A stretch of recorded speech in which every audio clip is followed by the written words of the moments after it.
You're listening to ADHD Support Talk Radio podcast.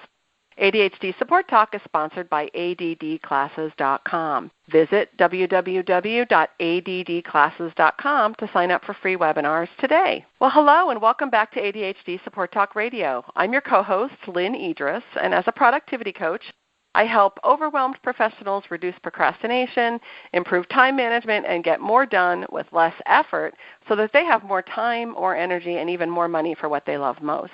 I'm a woman with ADHD myself, so I've been where so many of my clients are and where so many of you are right now, and I've gone from living in that constant state of chaos and overwhelm and underperformance to a life of more success and fulfillment than I once believed was possible. And I know you can share the same success yourself. You can learn more about me, what I do, and the programs and services I offer at www.coachingadvantages.com. And when you sign up on my website or text the keyword HACK, H-A-C-K, to 444-999, I'll send you my 7 foolproof productivity hacks to help you add hours of free time to your weeks by investing just a few smart minutes each day. So today I have with me Tracy Osborne, and I'm excited to have Tracy because she has a really unique perspective.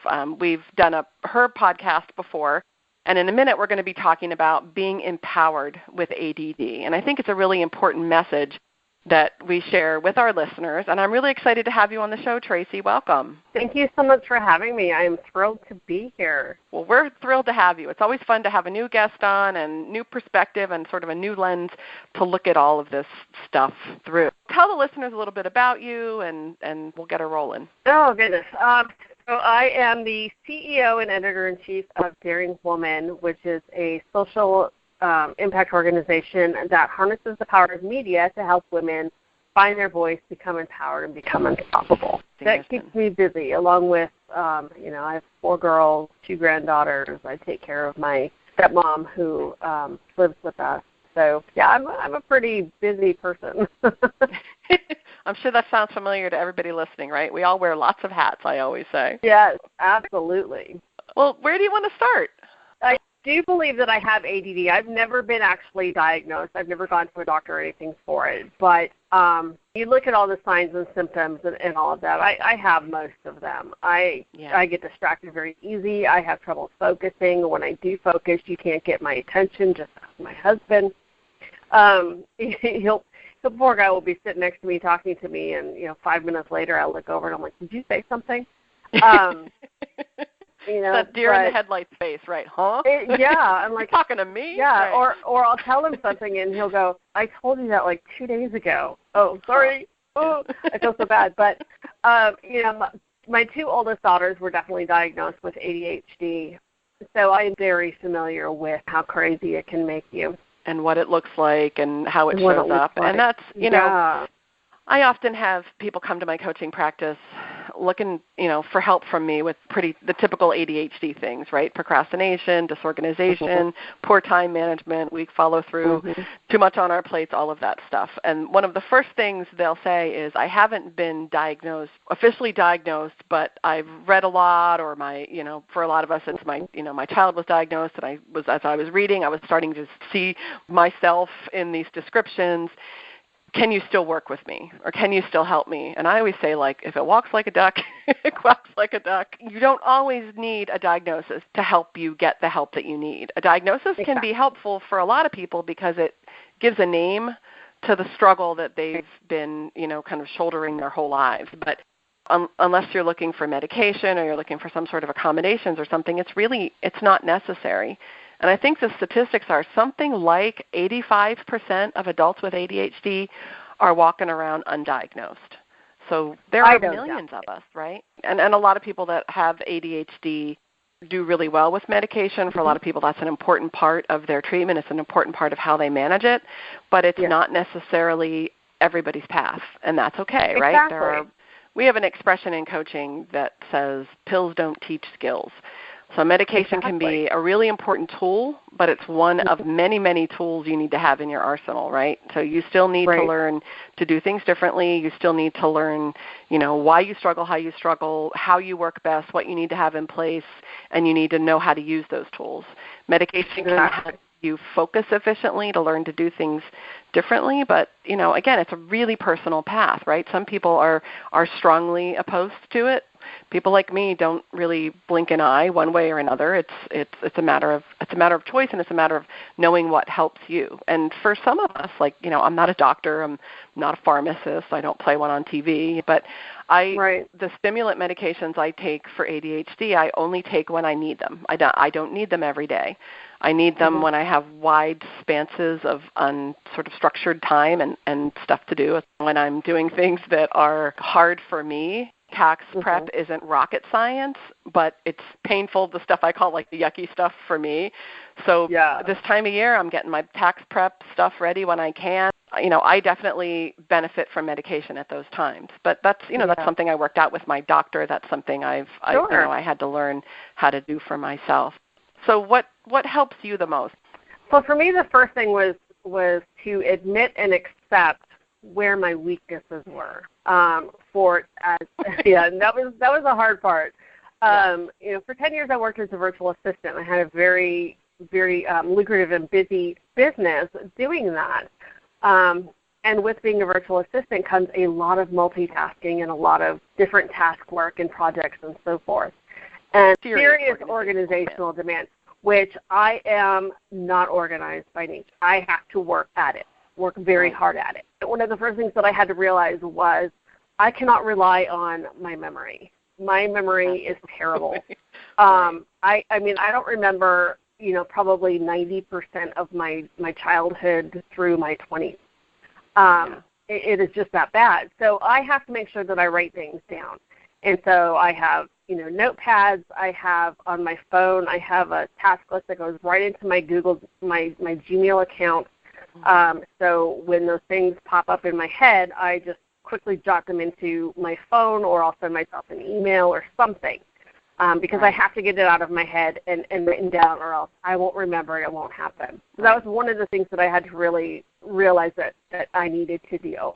The second thing, it is huge. The second thing for me is I have to limit my distractions, because I do tend to get distracted very easy. So I find that when I'm working as an entrepreneur, we tend to do a lot of different things all at the same time. So we have multiple web browsers open, multiple programs running, and so forth. And I have found that if I bounce back and forth, I tend to get nothing done. At the end of the day, I'm like, I didn't accomplish anything. So I have to really watch my distractions. I turn off the notifications for my emails, so I don't get the ding or the pop-ups or anything like that when I get new messages.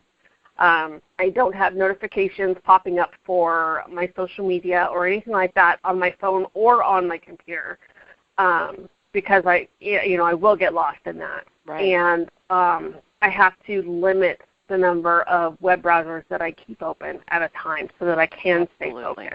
Yeah. So that's one of the biggest things that's really helped me is I just have to really super limit the number of outside distractions when I am trying to focus on something. And something else what you need, what you can control, and knowing yourself and knowing, what kind of things require that level of sort of prevention. I firmly and strongly, and I tell clients this all the time, I leave my notifications off for all of that stuff, and checking social media, checking email, checking all of text messages, all of that is structured for me. And it has to be for me to get as much done as I need to do. But when I need to do the deep work, the focused work, I have to go beyond that. You have to know what kinds of work that's necessary for. To make sure your browser's closed or you've closed all the tabs other than the one that you're on. And I will do that. If I find myself getting just way too distracted, I'm getting frustrated or whatever, I will toss on my headphones. And that is like the universal symbol in my house to leave Mom the hell alone. That's right. She's got the headphones on. Don't bother her. The other thing for me, too, is that I tend to get up very early in the morning, often between 4 and 5 in the morning, and that is when I do my best work.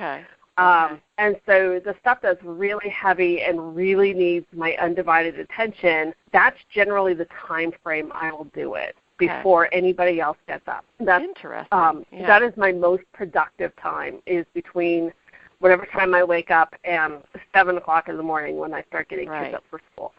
And so, that works for me. And then the other thing is just having structure. And, I found that trying to keep myself as organized and put together as possible really helps with a lot of things, whether it's business or just personal. Everything goes on my calendar. Any appointment, anything. I have pick up the kids, take the kids to school. This all has to go on my calendar. Right. So that I can see what all I have to do every day. So, yeah, I've just, learned that there's just certain things that I have to become really anally organized about. Yes, and those things support you, and they sort of reinforce your weak spots.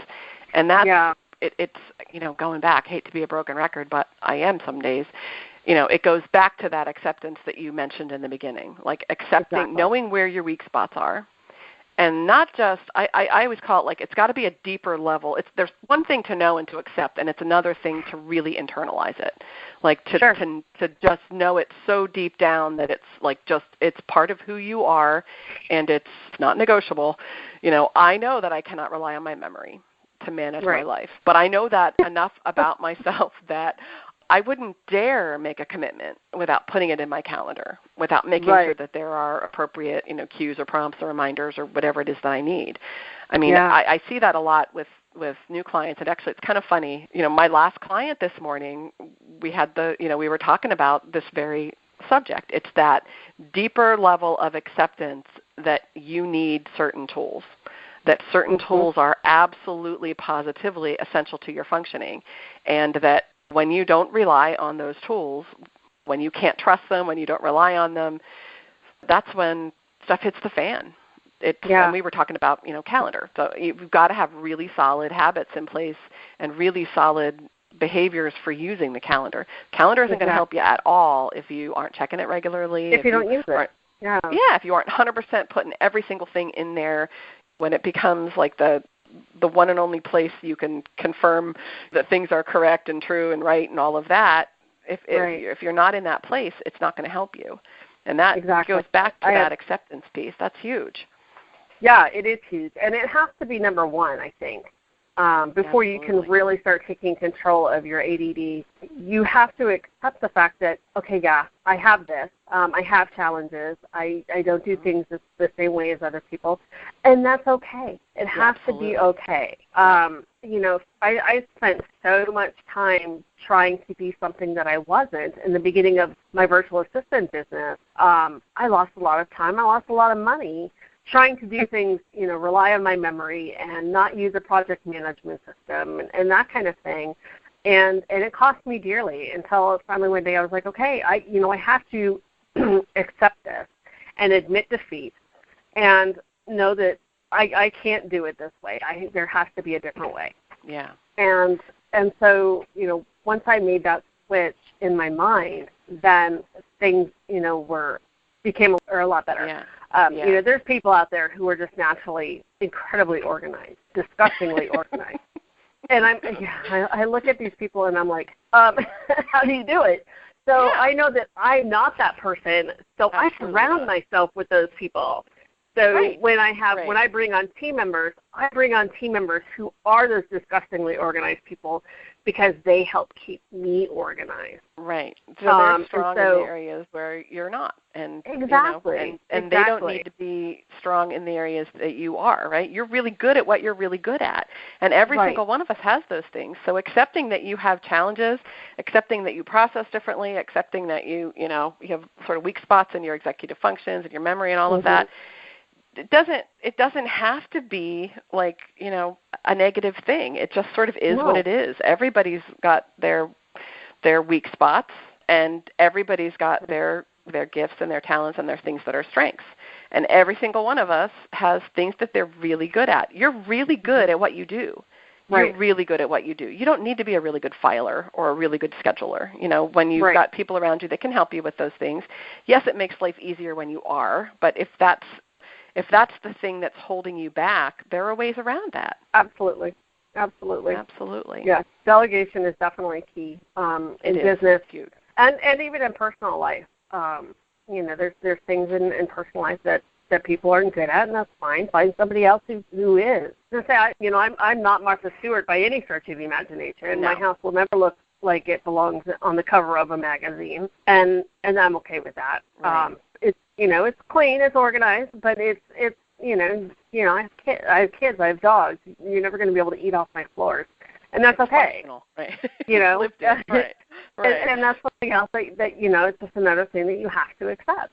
Right. And just stop trying to be something you're not. I think it's a book somewhere that says, you're not perfect, stop trying to be, or why are you trying to be, or something like that. I don't know, but I know that one of my favorite phrases that I tell people, and I've told my clients this for years, is perfection is an illusion. There's no such thing. Yeah. Oh, my gosh, that's one of the things I always come back to my clients, because perfectionism is such a strong ADD characteristic. There's no such thing as perfect. What's perfect to you is different than what's perfect to me. It's subjective. It's situational. It's it's a moving target. What's perfect to you right now is different than what's going to be perfect to you a week from now, or a month from now, or a year from now. 10 minutes from now. Exactly. So we're aiming for this thing that doesn't exist, and it's like I always say, it's like shooting at a cloud and then beating yourself up for not hitting the target. It's insanity what we put ourselves through. It's so true. It's so true. You're good enough as you are. Obviously, there are always things that we can do to improve, and I think that's important, right? We're all sort of a work in progress, and that's not a bad thing. It's just a human condition. Always.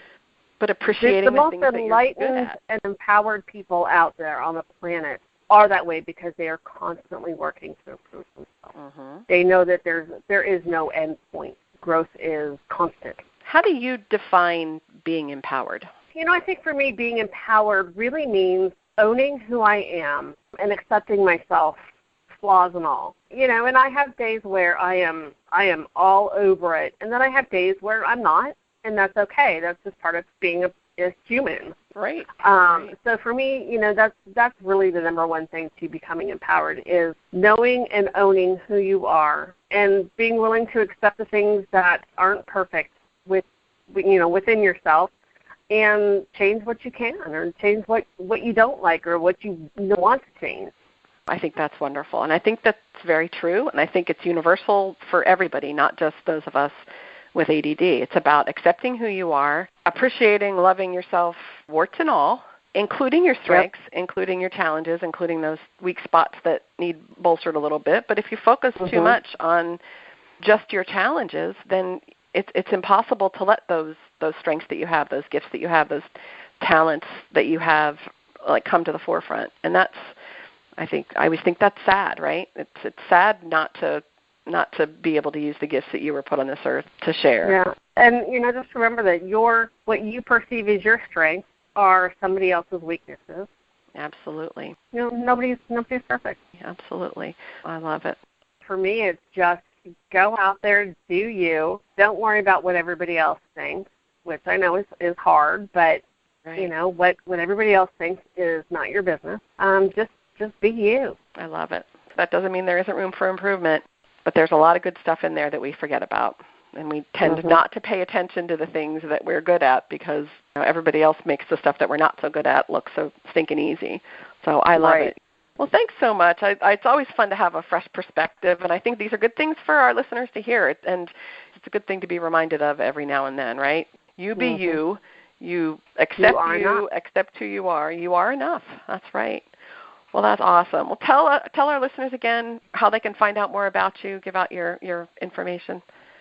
You can definitely go to my website, daringwomaninc.com, daringwomaninc.com. You can get your free subscription to our digital magazine at todaysdaringwoman.com. My social media links are all over the website. I am all over social media, so it's pretty easy to find me. Awesome. Well, thanks so much. Guys, that was Tracy Osborne here sharing with us about being empowered with ADD. I appreciate you listening. Thanks again for being here, and I appreciate your attention as always. We'll catch you next time on ADHD Support Talk Radio podcast. Thanks.